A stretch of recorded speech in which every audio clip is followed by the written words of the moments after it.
vídeo vamos tratar por que preciso fazer parte de uma igreja local. A declaração de Deus de que o homem não deve estar só, temos registrado isso em Gênesis capítulo 2, versículo 18, não se aplica apenas no casamento, onde era apresentado essas palavras em relação a isto. Um desejo de comunidade foi implantado em nós pelo Criador e também faz parte de seu desígnio para a nova criação em Cristo. Chegamos a uma comunhão. 1 Coríntios, capítulo 1, versículo 9. Você já deve ter ouvido falar que há privilégios e responsabilidades associados à comunhão da Assembleia Local. E se não ouviu, é assim que funciona. Uma igreja local tem privilégios, sim, mas também tem responsabilidades para os membros que fazem parte ali. Mas se houvesse uma maneira de obter esses privilégios sem assumir as responsabilidades, não seria ótimo? Nem tanto, não. Experimentar a comunhão requer compromisso. Há um segmento crescente da igreja cristã que está se contentando em ser desapegado de uma igreja local, mas esses estão se vendendo a menos, não apenas em suas responsabilidades bíblicas, mas também de seus privilégios bíblicos. Como tudo que Deus projetou, comunhão da igreja local é para a nossa bênção.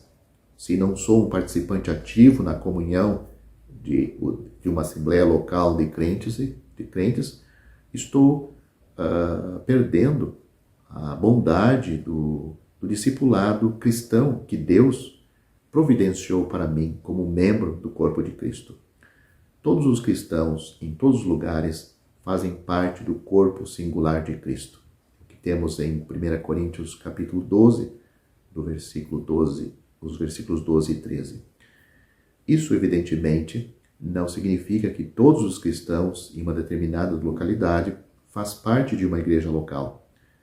Eles podem nem se conhecer, mas a distinção entre as duas entidades não deve nos fazer pensar que não há conexão entre elas.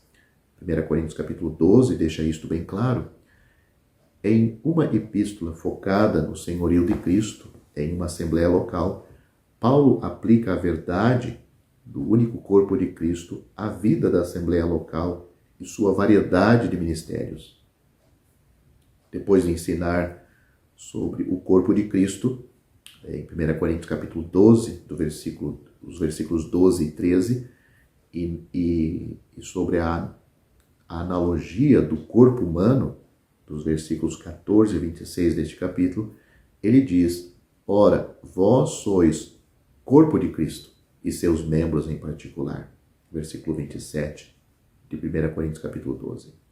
Em outras palavras, a igreja local deve viver essa verdade da unidade do corpo.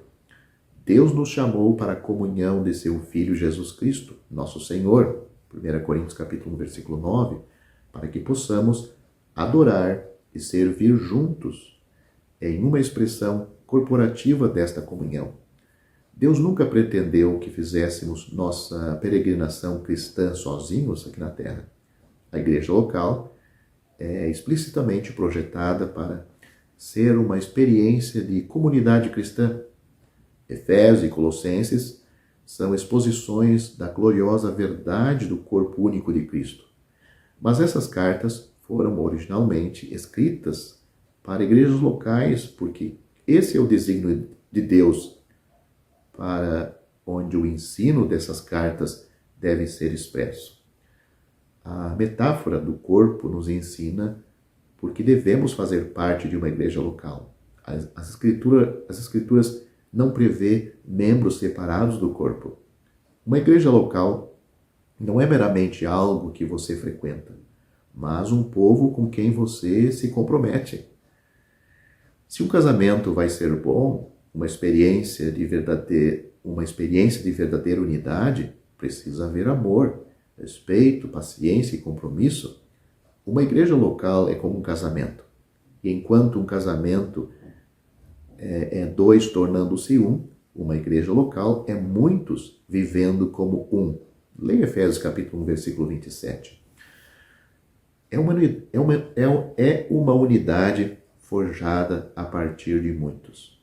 A metáfora da igreja não é um dedo do pé ou um cotovelo, mas um corpo. Um cristão individual não tem a liberdade de apenas fazer suas próprias coisas.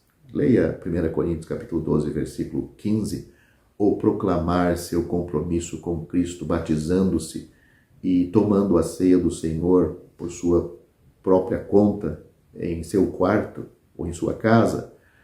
O padrão de Deus para nós é uma unidade corporativa, um compromisso mútuo com uma comunidade do povo de Deus sobre o senhorio de Cristo. No corpo humano, cada membro tem um papel diferente a cumprir. Este é um dos principais pontos de aplicação do Espírito Santo à igreja, em 1 Coríntios capítulo 12. E de acordo com esta mesma epístola, o caminho para descobrirmos e cumprirmos nosso papel individual no corpo de Cristo é através de uma comunhão real e íntima com o corpo. É para isso que serve a igreja local. É uma oportunidade projetada por Deus para servir e edificar uns aos outros com nossas diversas habilidades e chamados. Não habilidades naturais, mas habilidades dadas por Deus, os dons do Espírito Santo.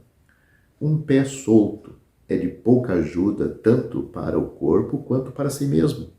Ele não pode cumprir seu propósito dessa maneira. Da mesma forma, um crente que não faz parte de uma igreja local não está cumprindo o propósito que o Espírito tem para ele. As assembleias locais precisam do serviço diversificado que os membros individuais do corpo de Cristo prestam. E os membros individuais precisam do corpo. Devemos fazer parte de uma igreja local para expressar nossa unidade em Cristo como irmãos e irmãs que trabalhamos pelo mesmo objetivo. Devemos fazer parte de uma igreja local porque é uma comunhão ordenada por Deus, na qual devemos servir o Senhor e ao seu povo. E devemos fazer parte de uma igreja local para a nossa própria proteção e cuidado espiritual. Uma assembleia local não serve apenas para servir aos outros. Precisamos do apoio dos outros. Mas na metáfora do corpo, se um membro sofre, todos sofrem juntos. 1 Coríntios capítulo 12, versículo 26. Ser discípulos independentes, livres e anônimos não é para nosso benefício. Precisamos da responsabilidade que uma comunhão da igreja saudável oferece. A natureza individualista de nossa cultura fomenta o pensamento de que podemos crescer espiritualmente à parte das armadilhas de uma velha igreja enfadonha. A conectividade virtual e o acesso a uma vasta quantidade de ensino via internet, nenhum dos quais é automaticamente, não é que seja automaticamente mal, nós destacamos isto. Mas o pregador, geograficamente distante, não pode cuidar de você como um irmão ou uma irmã local com o coração de pastor que conhece e o ama. E baixar ou ouvir sermões não significa baixar comunidade ou baixar comunhão. Falando do que nós podemos encontrar na internet, mesmo que sejam bons ensinamentos, isto não dispensa uma igreja local onde o crente tem comunhão, ele tem responsabilidade, ele tem privilégios. Na dispensação da igreja, a vontade de Deus para seu povo é experimentar a comunidade de uma igreja local, é vivenciar a e vivenciar a comunidade requer compromisso. Não se contente em ser um nome em um diretório. Seja um verdadeiro parceiro na Irmandade. Sabemos que há casos em que verdadeiros e amados irmãos não podem fazer parte da comunhão de uma igreja local. Motivos esses que não é o assunto deste vídeo, mas mesmo assim, eles podem estar em todas as reuniões e ser úteis naquilo que compete a eles.